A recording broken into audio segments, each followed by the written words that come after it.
Snow. MJ. God, it's only been 4 days. When was our last podcast? Was it last Sunday? Yeah. Sunday or Saturday? Sunday. Well, and it was just overwhelming. It was Monday. Because it was the holiday. It was Monday. And it was overwhelming. And I just feel like, God, I just wish my mom was around to give me a hug. But we got the next best thing. We can use a mom hug. Yeah. We have, from Free Mom Hugs, Sandra McFarland. Hello, everybody. I am here giving hugs, but also air hugs. Air hugs. Absolutely. Air hugs sending to you, but I could use one right along with you now. So I am glad to be here, glad to be able to talk to you again, and glad to be able to kind of process some of this through with you. And because that's all we have right now is together and getting through this together. And so I am looking forward to being able to kind of unpack some stuff with you. Yeah, and host of a new podcast, The Weirdest Effing Story Ever Told. Where can they find this podcast? That is on, it's RSS. I'm going to really suck at self-promoting because it's the first time I've ever done it, so this is kind of cool. It's RSS and then it's the acronym of The Weirdest Effing Story Ever Told, so TWFSET. And so what I'll do is I'll send you the link and we'll have that information in there. But yes, it is my crazy little story, and I am looking forward to taking a journey of sharing some weird ass stuff that happened to me and my struggle to deal with it all, because when I start telling what happened to me, it also sounds like I am completely delusional and insane. So it's a really kind of playful romp through trauma and humor and education and mental health and you name it, I'm discussing it and doing so by just simply telling my story. And so it's going to be, I've just started it. It's less than 2 months old. I'm on the 3rd episode, and what's really cool is the entire thing got pretty much dropped in, downloaded into my consciousness after some really, really sad news and, over 30 episodes, I couldn't write it down fast enough. And so it wasn't a journey I was looking for or searching for or, really kind of comfortable doing. And, but here I am, sharing it all and bearing it all and with nothing to hide, because I think it's the only way that especially in this time and day where nobody knows what the truth is, the only way that I can tell a story is by complete transparency, because that is all that we need to find the truth right now, because there's been a lot of work to make it muddy. Well, I can't wait to listen. Well, from experience, you do have stage fright for the first few episodes, and then it gets really easy after that. Thank you.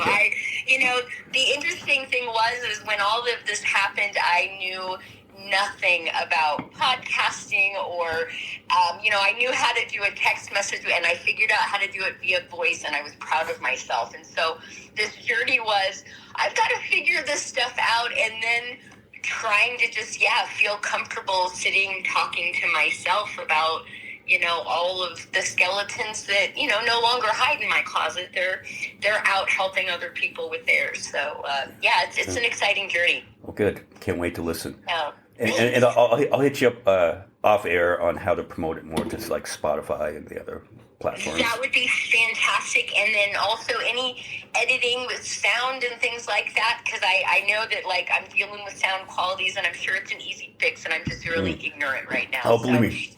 Any suggestions would be wonderful. It's a learning process, and we went through it. So.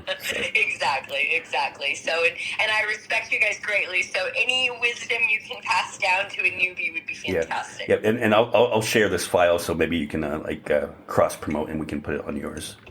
I would love that, absolutely, because we need more sentient voices who aren't afraid to talk about what needs to be talked about right now. Yeah. So absolutely. Well, I mean, we don't work for any corporation, so we're not being censored right now. Except on Facebook. Facebook did censor us. Should we say yet? Yeah. Hey, well, I mean, Elon could pay us off, and we'll, may. Well, Everybody can be bought, so. I would not mind being bought. Well, would that, what would that be? Like, would that be a sugar cast, like in the whole sugar baby, sugar daddy? No, I equate it more to. Do you remember during the first Iraq War, and they had the propaganda guy would come on while they're getting to bomb the shit out of them? He would be like, "Resistance is futile. We are turning back the American scum." That kind of that guy. I forget what they called that guy, but. I know what you're talking about. Yes, there's nothing to see here. Yeah.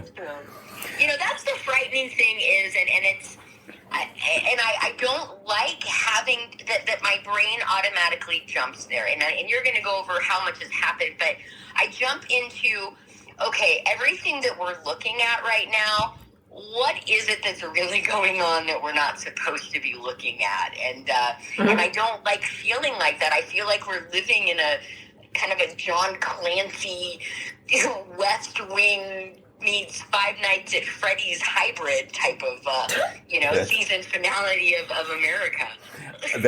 That's a very sobering thought. While we're all sitting here drinking, you're on gummies, and we're sitting here going, "Oh wait, if this is the distraction, holy shit!" Right? What are they really up to, man? Yeah. Okay. So what's the agenda? Okay. Here we go. So just. We'll unpack this after, and we've got four of us. We got, of course, me, Snow. We got Kat, Rare, to my left and right. Author of Weird Kingman while we're doing plugs. And Canarabica Lounge on Spotify. There you go. All right, we're getting good at plugs. All right. I heard that about you. So in the last 5 days, we've got Elon does a Nazi salute. He pardoned the January 6ers. You want to ban Pride and BLM flags. Fired all the inspector generals, 12 of them last night. Pete Hegseth, however you say it. Hog's breath. He got confirmed. A Fox News host is going to be the Secretary of Defense. I feel safer already. Raised. There's ICE raids. There's ICE raids in schools. They're going to eliminate FEMA. They're going to cut federal funding to California unless you bend the knee. We pissed off Denmark because he demanded to buy Greenland.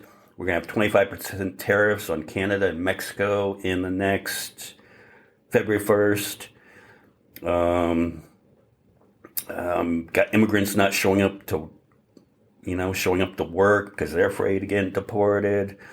You got the bird flu, and you're silencing the health department at the same time, so we don't know how bad the bird flu is going to be.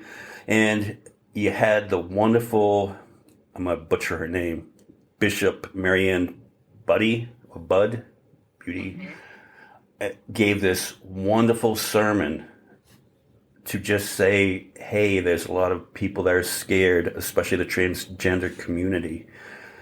Can you just please use grace and be kind? And it was a wonderful sermon, and it made me cry. And the right immediately comes out and attacks her. Isn't it funny, too? Like, she was saying things that Jesus would say, and then these so-called Christians are all pissed off at her and giving her death threats. I'm like... While they're buying the Bible from the Antichrist. I mean, the irony is beautiful. Right? Yeah. It's amazing. And just as I just rattled all that off, I'm like, I feel suddenly overwhelmed. Like, that was the last 5 days. Guys, I remember being a little kid, and this was, of course, before the internet, so the bizarre news that we used to get was standing in the grocery store aisle when your mom is checking out, and it would take forever because there was no debit cards and everyone wrote a check, and you would sit and read the National Enquirer and talk about, these headlines that were just so bizarre. And we're living in a National Enquirer civilization right now. It is, listening to you reading it's at the same time my brain is going, this can't be happening. And it's also going, okay, this is too much. I can't do this right now, and have to be selective. But yeah, this is insane. And everybody's feeling in it. And the thing is that I have to keep remembering is it's not just a one-sided thing here. I have to remember that people are hurting everywhere, regardless of how they voted, and that the more uncomfortable that we get, the more our humanity and our divinity starts to come out, and the more we start to reach for each other. And it's not going to be very long until these agendas and what he's doing starts to impact real people, and that's going to happen regardless of how you voted. And hasn't that already happened though? Because you had the story Absolutely. of the guy that was pleading with Trump because he was moving his family across Texas because his wife accepted a job at a VA hospital, but then after they already paid for the move, they did a hiring freeze on it. And this was a Trump supporter going, "Hey, please, Trump, I know this was a mistake." And no, this isn't a mistake. They're in the fuck around and find out folks are in the finding out stage of this. I mean, unfortunately, all of us have to find out, but this is they fucked around. True, this is what happens. True story. And with the one of the biggest things that really bothered me is the transgender. You're either this or this. Absolutely. You're A or B. And my roommate's conservative and related to his grandchild. And I was like, "How do you feel about this? How do you think your grandchild feels about this?" And he goes, "Oh, I'm sure they're hurting." And I'm like going, "How do you think they feel that you voted for this?" Well, if I would have known, I would have. You knew. We were shouting it out that this is what was going to happen. I'm tired of them sitting there saying, "Oh, this isn't what I voted for." No, you have to own it. You have to own it. You did this. These policies are not just Trump's policies. These are Republican policies. Right. But I hate to say devil's advocate here, but I'm also going to say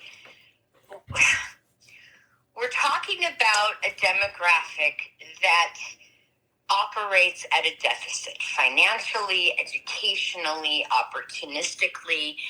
And I don't know about all of your backstories, but I've been in situations where I have been struggling and the odds are stacked against me and I can't get ahead because as soon as I get, breathing room, I get smacked down again. And I know that kind of desperation. Mm-hmm. And when someone has been or speaks my language, I can't say has been, but when someone says, "Hey, I get your pain, I understand your frustration, I understand how filthy this game is and how you guys are getting shit on, and hey, I can fix this because I get it," and someone's promising to relieve pain, and it's the first time they've heard it in their vernacular, in their anger level, in their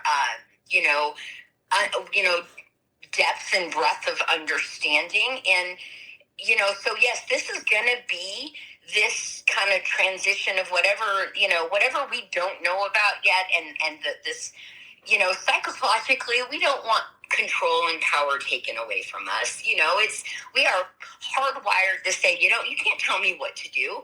And we're living in such a different age of being able to share information and communication with each other and support each other that this, that just like this amazing, spiritual leader that got up and was brave enough to speak, this needs to just be the beginning. And because we are the people, we are the population, and we're on the side of love. And guess what? That shit wins every damn time. Yeah. And it's gonna have to be a little uncomfortable for a while, but we've got to start speaking up, and we've got to start talking about it, and not out of fear, but out of, no, this is not the country we're going to live in. And last time I checked, we're still a freaking democracy. And, when I read somewhere in the Declaration of Independence is, if we don't have faith in our leaders anymore, we have the right and power to build something new that does serve us. So, maybe that's what we're starting to go through. And I've never been to a civil war. What do you wear? Like, do we need uniforms? Like, should we start ordering T-shirts? Like, I don't know. It's to quote Hamilton, how lucky we are to be alive right now. Yeah, but they have a lot more guns than we do. No, I don't know if I want to take them on that, but I mean, when we're tested and love is put on the line, and we're facing hate, you'll be surprised what we can do. Yeah, did you see the video of Gavin Newsom and Trump went to L.A. and with the wildfires and everything else to address that, and Gavin Newsom wasn't invited, but Gavin Newsom met him on the tarmac and alpha mailed him. He did the thing where he would not let go of Trump's hand, pulled him close, and it looked like he was saying, hey, this is my state. This is how we're going to do this. And then he kissed Melania. And she leaned in for it. It wasn't, she's like, oh, I will take my hat off for you. Man, from a journalistic perspective, man, you guys are like at the Queen's buffet here. You'll have fodder for days. Well, I mean, 15 minutes. The only thing that I'm fearful of is, when he starts coming after the media, because Anderson Cooper's kind of bent down to it because CNN told him so. Bill Maher was surprisingly easy on him last night.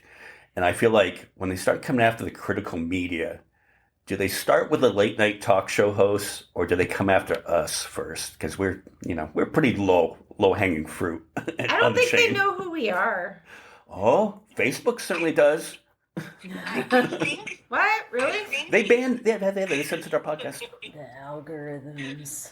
I didn't know that. Yeah. Well, I'm not on I think it will Facebook, be though. triaged through the lens of his ego. So whatever is going to bruise it or damage it or get in his way first is what he'll go after. I don't think we matter yet until it gets big enough and our voices get loud enough. But every true grassroots beginning of anything worthwhile starts there. But I mean, the idea of controlling the media and controlling the information is, really, really scary. And so there's, I believe in manifesting. I believe in putting things out there, and the time has come for some new technology. And so I'm manifesting someone out there that looks at Google or, Amazon and goes, yeah, I know how to set that up. So I'm throwing it out there. Because we need something new. Yeah. Something we can rely on and truth-based. And, yeah. But all the tech companies are in bed with it now. So. Absolutely. Yikes. So, some scary changes, but with chaos comes a lot of new. So, the one thing, I think all five of us are pretty empathetic people. And I was thinking about this week, it all just feels so heavy because empathetic people, you can meet somebody and you either can tell you have a connection, or if they don't like you, you can sense it. You just be like, all right, this person, it's a vibe, it's this feeling that empathetic people have. Yes. And you're watching the news about the wildfires. I had to shut it off because I was just feeling so sad about it, Yes. And I think that's just, I don't know how we cope with that, with this. It seems like he's doing this to be intentionally cruel, just to beat us down and overwhelm us.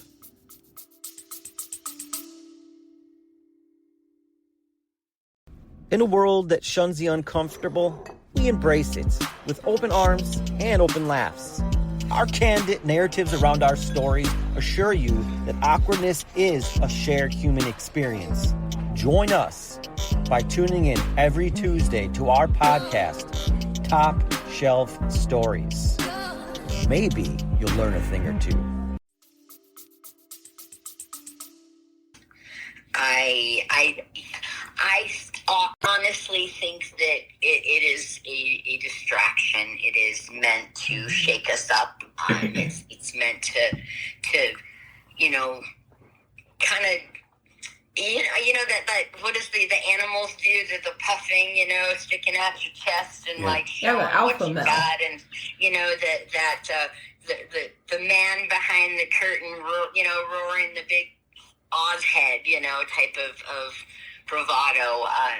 But I have to rely, and I know for a fact, because I can look around and prove it, that there are good people that believe in love and diversity and tolerance and love their babies for whoever they define themselves to be, that are not going to just sit back and let this define them. These are some very loud, boisterous, and wrong voices, and it's just wakes up all of the good people that we sit around going, hey, we don't want to start anything because we're good people. That's what good people do. And the time is coming where it's time to speak up and use that. And I believe that even the higher we go and we've got our political structures in balance, that there are good people up there that have been planning for the possibility of the daycare returning to the White House. And so there's things that we also don't know about that are in play to help keep this contained, or at least have that. I believe in good, and I believe in the goodness of people, and I know for a fact that all the way up through our government there are people that believe and are fighting for the rights of trans and our LGBTQIA plus community, and making sure that we're putting love first. And it is some really, really scary times, but it's also, if we look around right now, the people that we are surrounding ourselves with, the lives that we are living, is still same and still the same goodness. And we're all out there hurting. And I have to believe when we think about, when we faced COVID, and I was still in Kingman at the time, and I was a teacher, and it was terrifying, and nobody knew what to do, and nobody could find freaking toilet paper.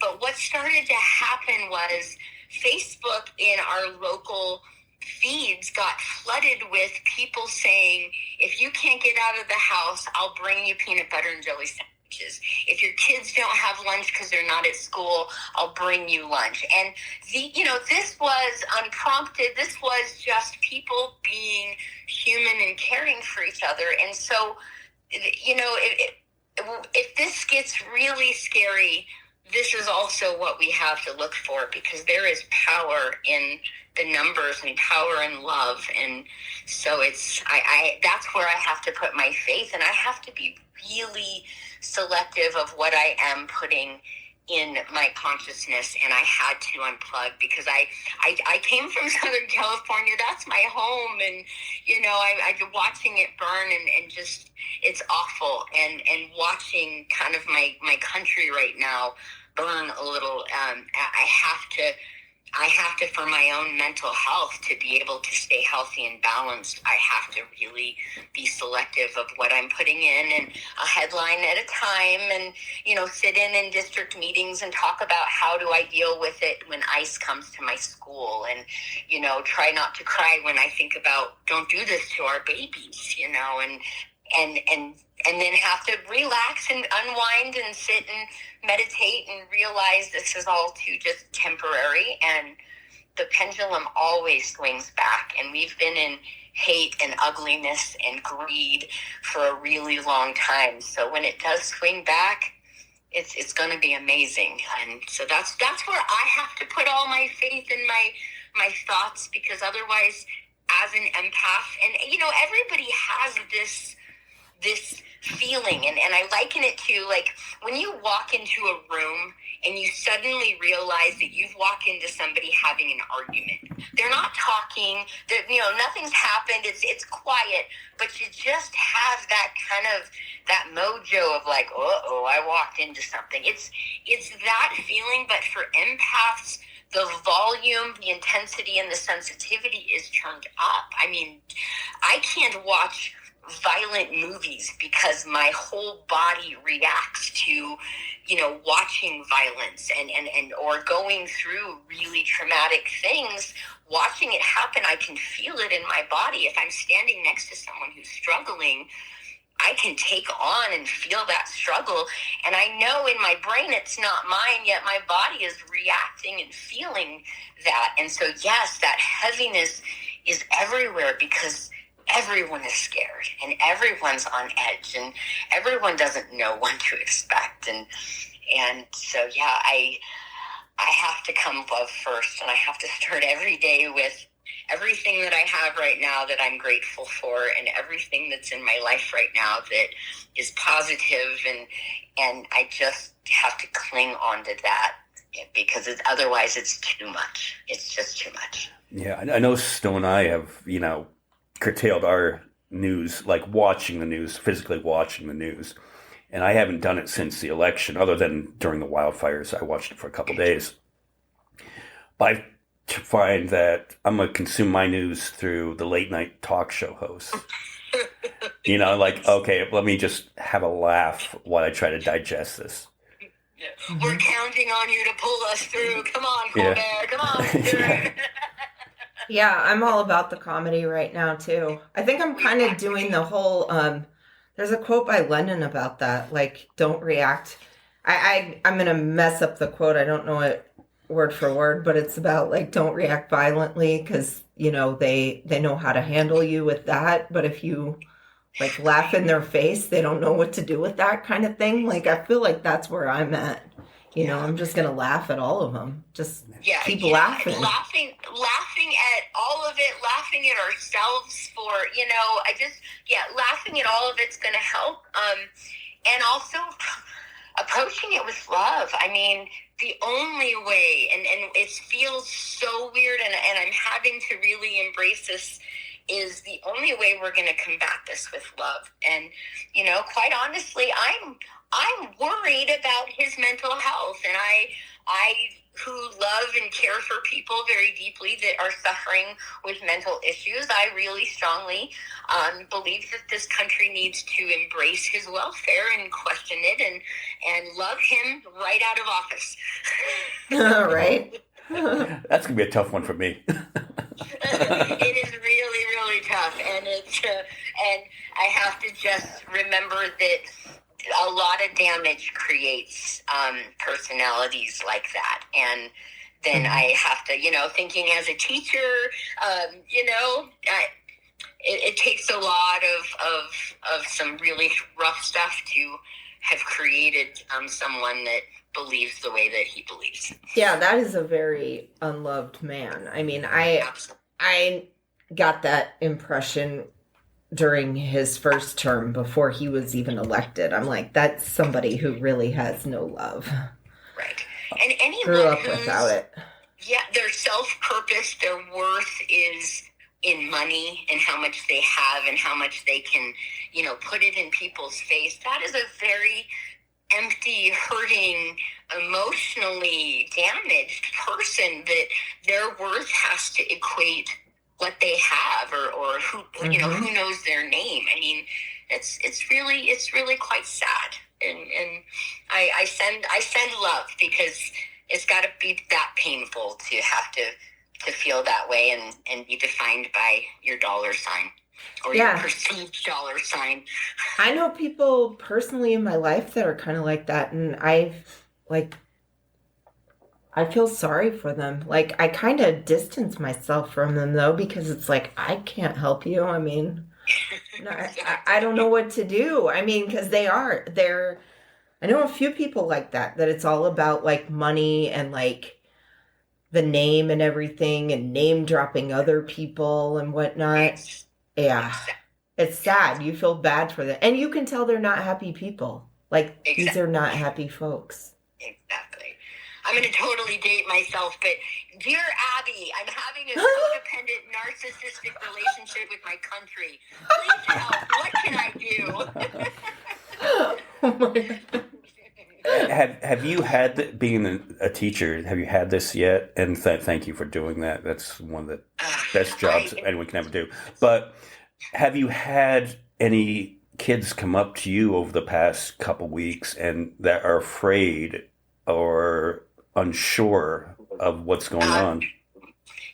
Thankfully, I have not yet. And I say thankfully kind of nervously because I know that they're aware and thinking and feeling. But I haven't had a student come and talk about it yet. We have had conversations at a faculty and a staff level of what would happen, what would it look like if they entered the building, what we would do to respond. And, having to sit through a meeting like that, it's so surreal and Orwellian.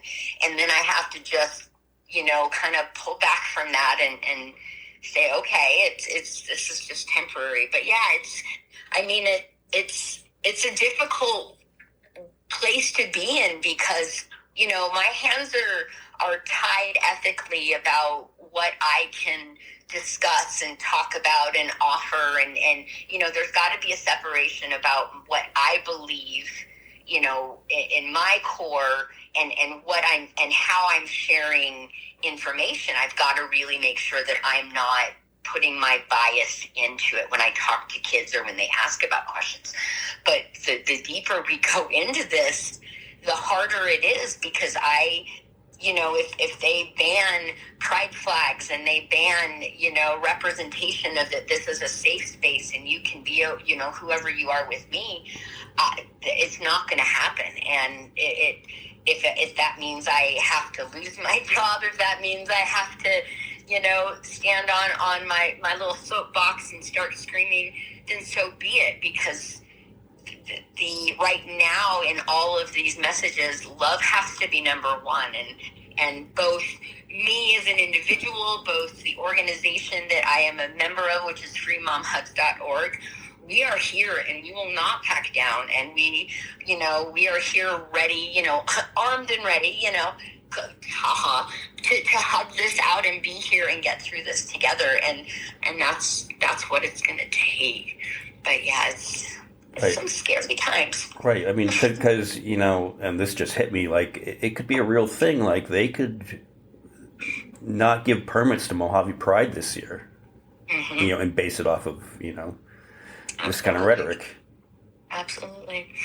So then we connect and we do backyards or we do whatever we need to do and we will, love it's theirs. And through this and being connected with Prides and being in this movement, being with Free Mom Hugs, there is such power in these armies of moms and dads and parents and people that are just saying, no way, enough. We're here to protect, we're here to love, and we're putting that first. And we'll be ready to do whatever we need to do. Yeah, it's scary. I'm on Facebook and I'm watching in Mojave County, them posting things that are being canceled or moving to Zoom, and it's fear-based and it's scary. But thankfully, we still live in a civilization that we can connect with each other, and if this creates new avenues to be able to share and communicate, it's necessary.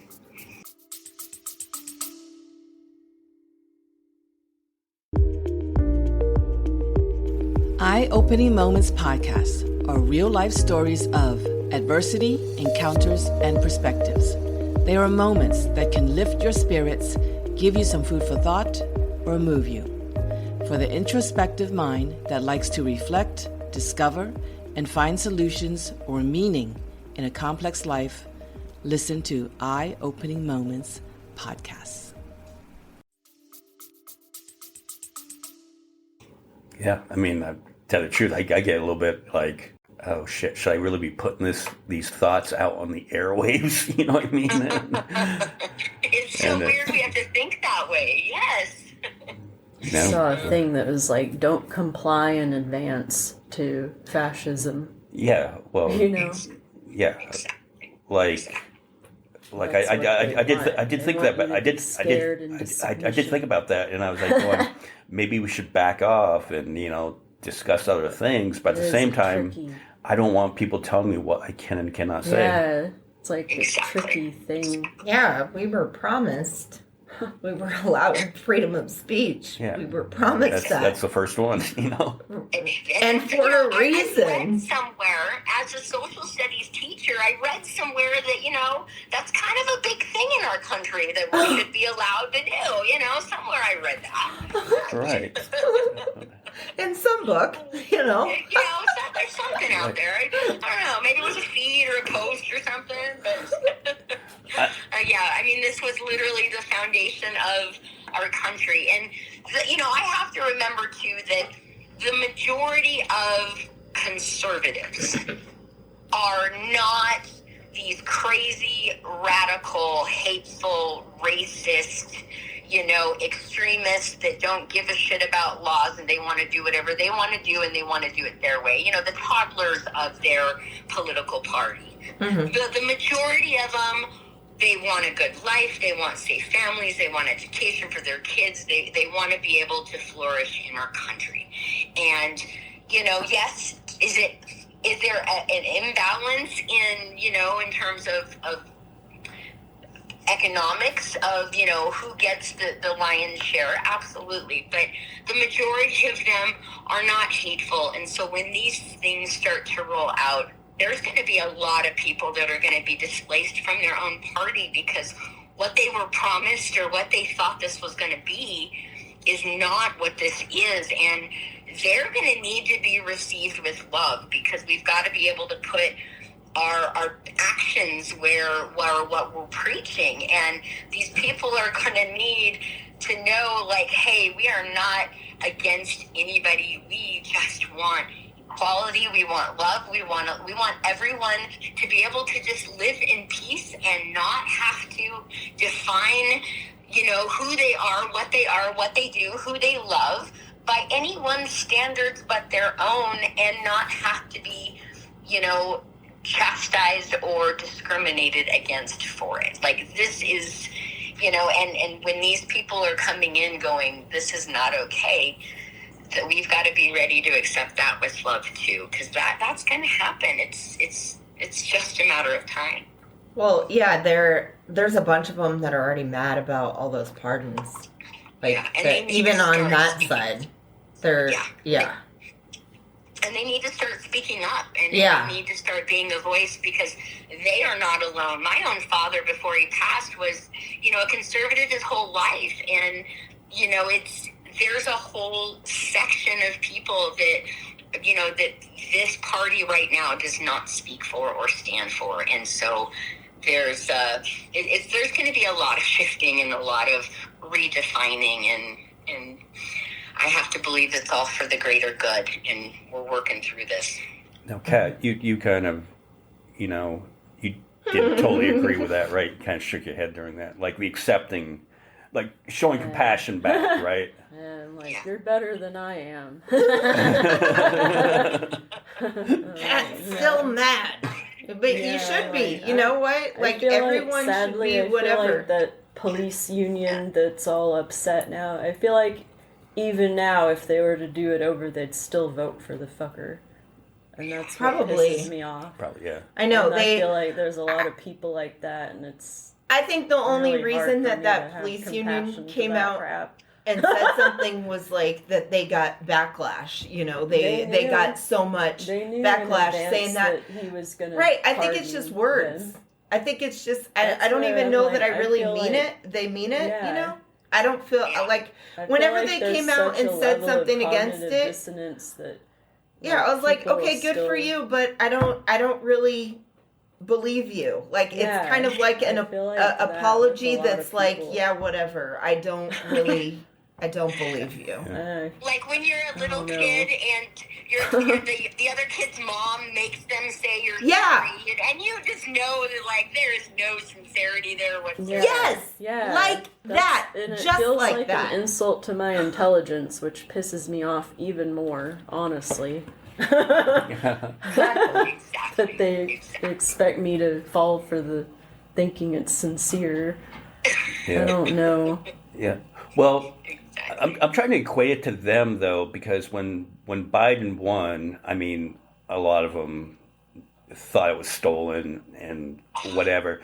But I'm trying to think, like, what was so bad that they thought their whole world was crashing down? They were feeling like us. They were told they're propagandized by, Orange Hitler that it was really bad for them and that he was going to come save them, and they're dumb enough to believe it. He denied he denied that, Biden even won, and he still won't admit to this day. But no, but the conservatives thought the world was falling down. And I'm trying to think, I'm like, what was so bad? What really happened that was so bad? Well, I think that you're absolutely correct. Is the propaganda that we as liberals, we want to put everybody on drugs, make everybody gay, defund the police, complete anarchy, take all the money. The ridiculousness of the way that we are being portrayed of what we want as snowflakes, as, bleeding heart liberals, whatever term, as the woke generation. However they slander us, it's just fear.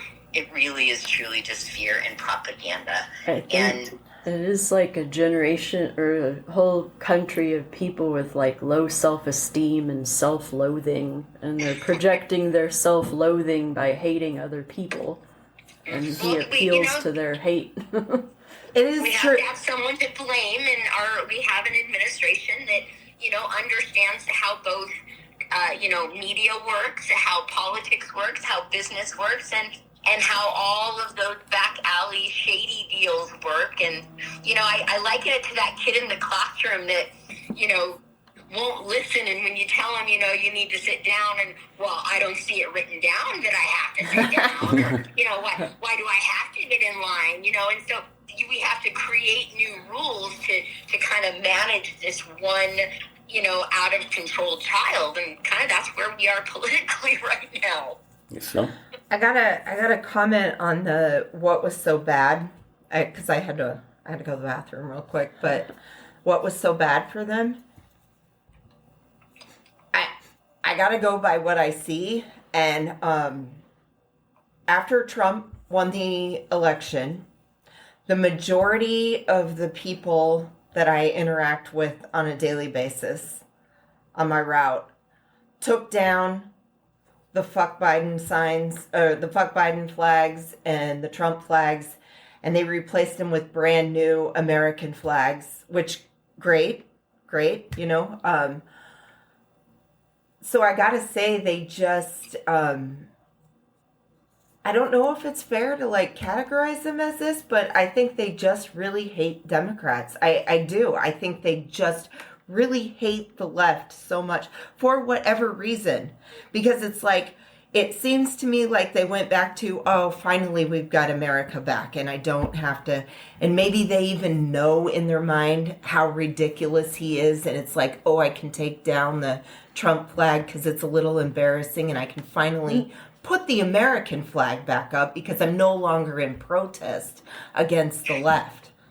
I mean, I really, well, there's something there to that, because it's a ton of people who did this. It's not like it was just a few here and there. Well, the interesting point on that, why do they hate Democrats? Now, why is woke a 4-letter word?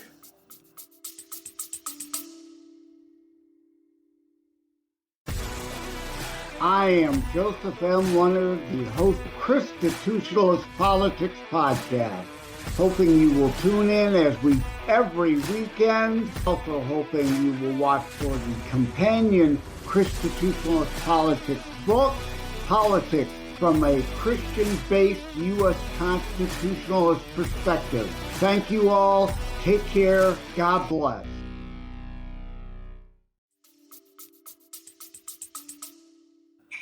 Right? I don't know. I don't know how it's an insult. I don't know how woke got to be an insult. And woke is something that's layered, because to me, woke means that I know history. And I know, like, what being on the right side of history versus being on the wrong side of history is, okay? That's what it means to me. But to a good majority of people who hate woke, they started out using it as basically a slur to Black folks, because that was like something that, that was used a lot in that community. You need to get woke or whatnot. So they took it and they used it as an insult to insult, almost, it seems like they did it to like insult white people who were being on the side, and they felt like maybe those white folks had lost their way because you're going to side with those folks.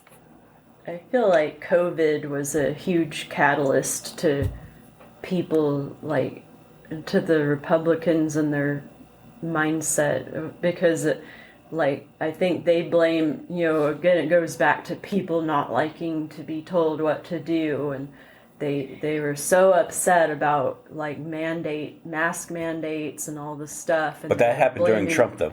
Yeah, but they blamed Democrats for it.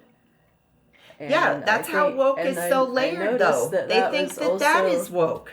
I noticed that was also like a shift that happened where it seemed like people went farther away from, like, trusting science and experts and started, like, distrusting, the medical community and whatnot. And they started putting their trust instead in, like, billionaires and people that were well off. Or Joe Rogan became an expert on it, even though he's a comedian. Anything they don't like, they call woke.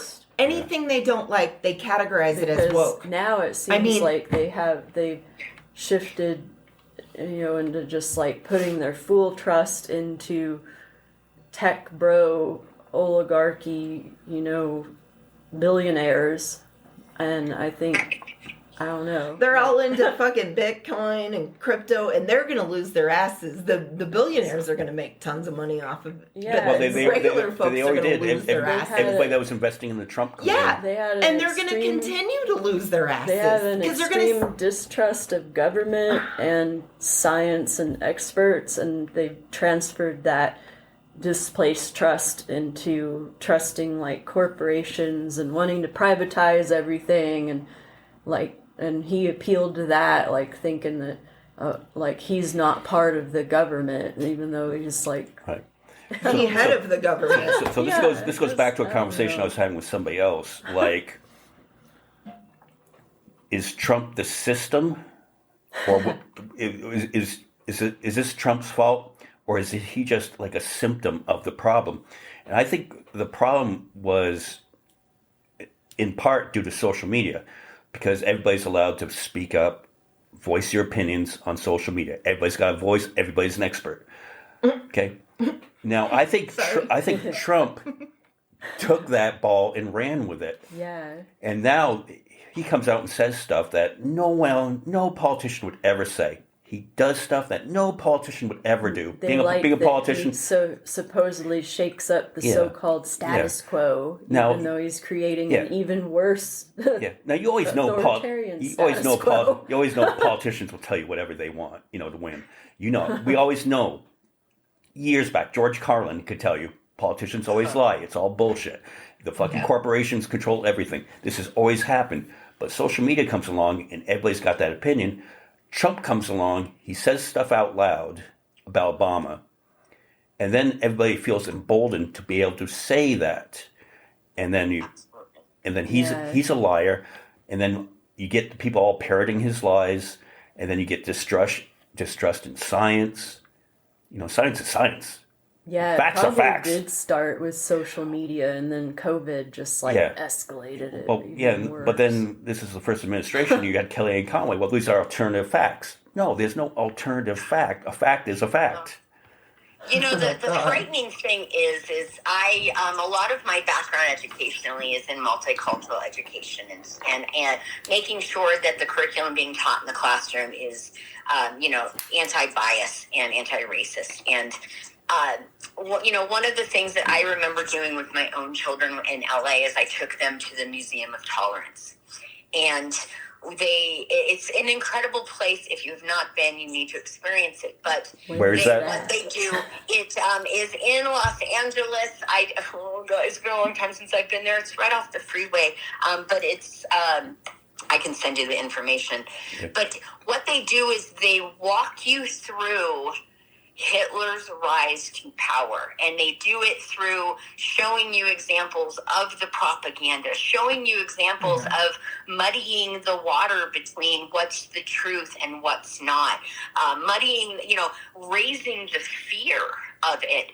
And then they laid the parallel, and this was many years ago before, in fact, he even announced his, I think he had announced his presidency, but they, we're lining these things up, and it just was exactly kind of the playbook of fascism and dictatorship, and it's very, very frightening. And to answer that question in that terms of that woke, I think it is a fear response, because when we look at I will completely say I am a woke individual, because I believe that we are all one. It is completely, I'm one of those people that, have to question whether capitalism is serving us, whether our, current, the way that things are happening. I am woke. But what am I doing? I'm questioning the systems of power that are in place. I am questioning how things are running and why they are running like this, and why I can't work a 40-hour job and afford a place to live. Why, asking these questions, and to people, to groups, to demographics, to organizations, to corporations that are holding that money, that are exploiting that power and that system. When people start to question it, when people start to say, hey, wait a minute, they're going to do anything they can to try to reestablish that power. And so the idea of being woke as being something negative, that I think it's all fear. Yeah. I mean, by the pure definition of the word, it means you're awake and aware. Isn't it funny how they have so many guns and they're still so afraid? I'm like, that's what I don't get about those people. I'm like, how are you still this afraid?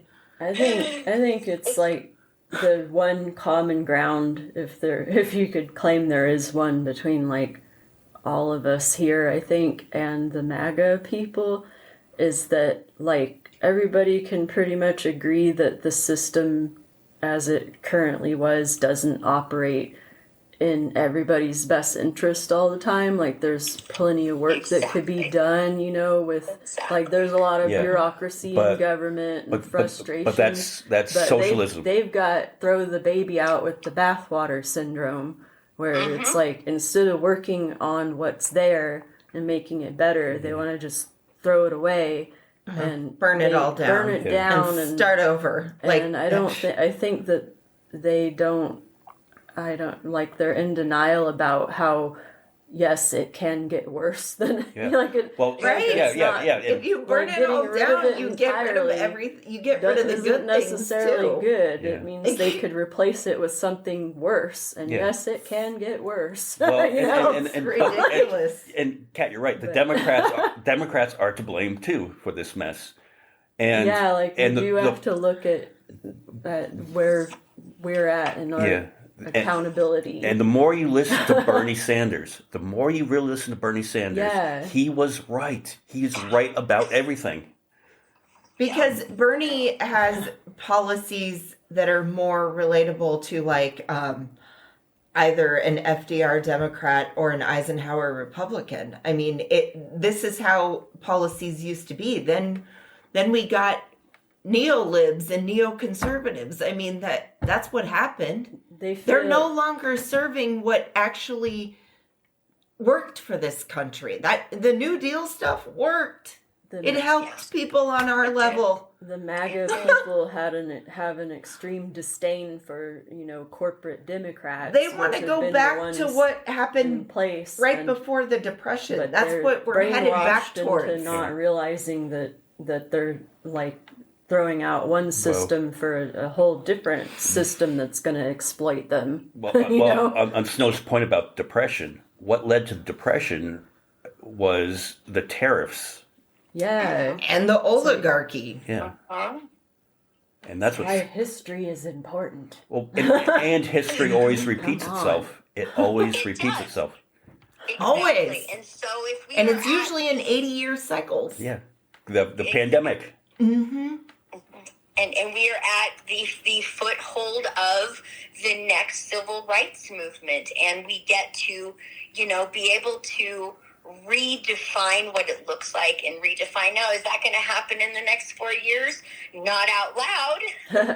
I just hope it moves on to that positive part quickly and doesn't stay in this part. Because how long is this part gonna last? Because we do have to go through that cycle. I know. I think it's going to be rough. Yeah, we have for a while. Yeah, because that's why I got to laugh. My silver lining is like maybe the worse it is, which I don't really want to happen, but part of me is like, maybe if it is really bad, it'll wake some of these apathetic idiots up. That's get them to it eventually will. To it. But if the it gets thing bad enough, the worse it is, the quicker they'll wake up. The problem they will be getting woke. The problem with the cycle, though, is that we're going to have to go through the Depression. We're going to have to go through a rise of an evil dictator. Now, I'm not saying that's this person.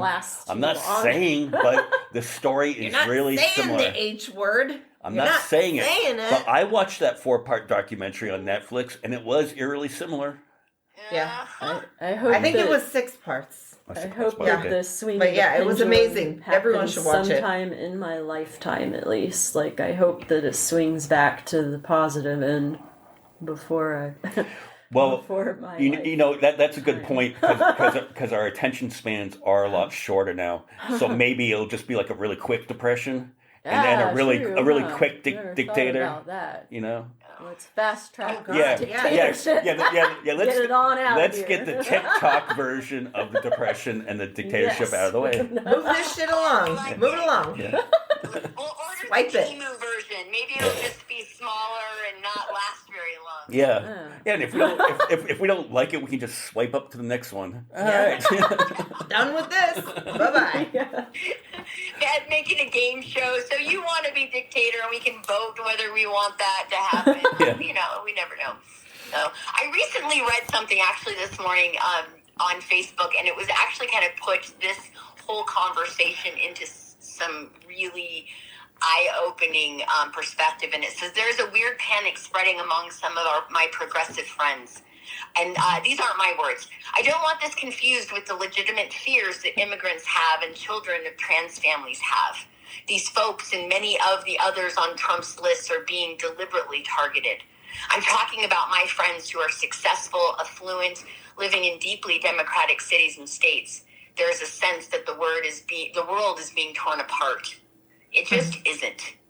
If you woke up to discover that the Republican Party has dangerous ideologies investing it, when didn't they? Mm-hmm. If you are disturbed by the Supreme Court all of a sudden, when was it you remembered the Supreme Court on the side of diverse populations and working people? If you're shocked by the timid response by self-identified suburban progressives or the complicit actions of the few intellectually subjugated ethnic minorities, when did you live in a world that had all people of color sharing a Coke and singing together in perfect harmony?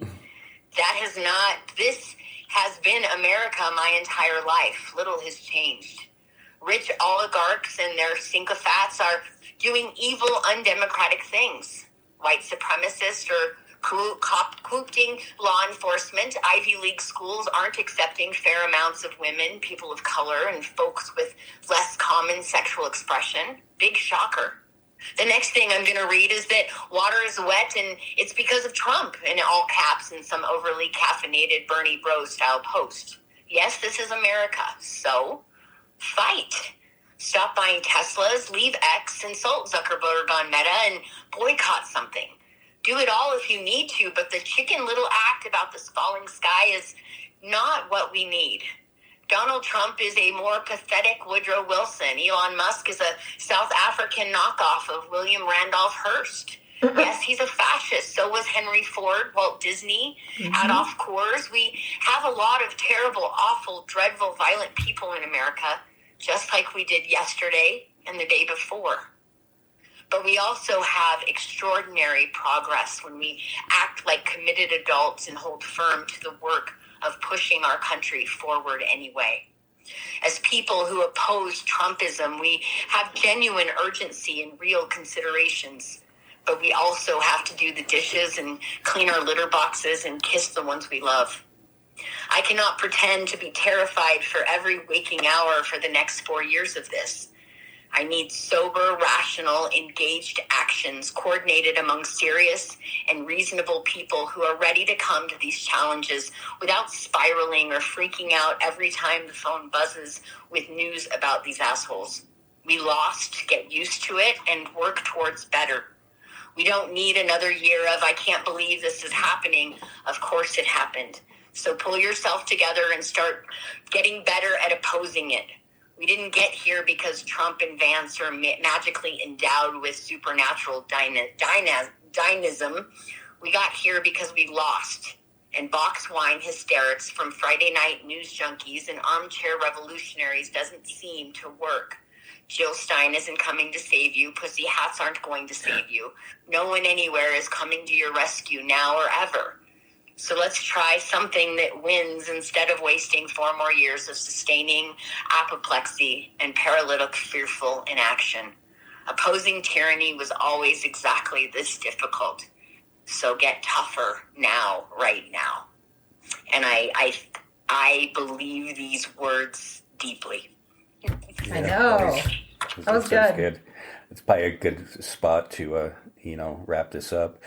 But who can top that? Yeah, I mean, but that's exactly the point. And if you go back, and I was doing this instead of watching the news, I was going back and watching old George Carlin specials, and that man was a prophet. He saw this all coming, but it was going on since before George Carlin. George Carlin was just eloquent enough to be able to express his outrage at the whole system. Exactly. With a sense of humor. Mm-hmm. He made it funny. That's what we try to do on this podcast. We try to be funny. We're unsuccessful most of the time. We will never be Carlin. Yeah, we'll never be Carlin. Nobody ever will be Carlin, though. Yeah, Carlin is Carlin for a reason. Okay, so on that note, we'll wrap this one up. Sandra, just stay on the phone with us for just a minute after we wrap this. Absolutely. Okay. All right, so on that note, we will see you next time. Bye, y'all. All right, bye. Thank you,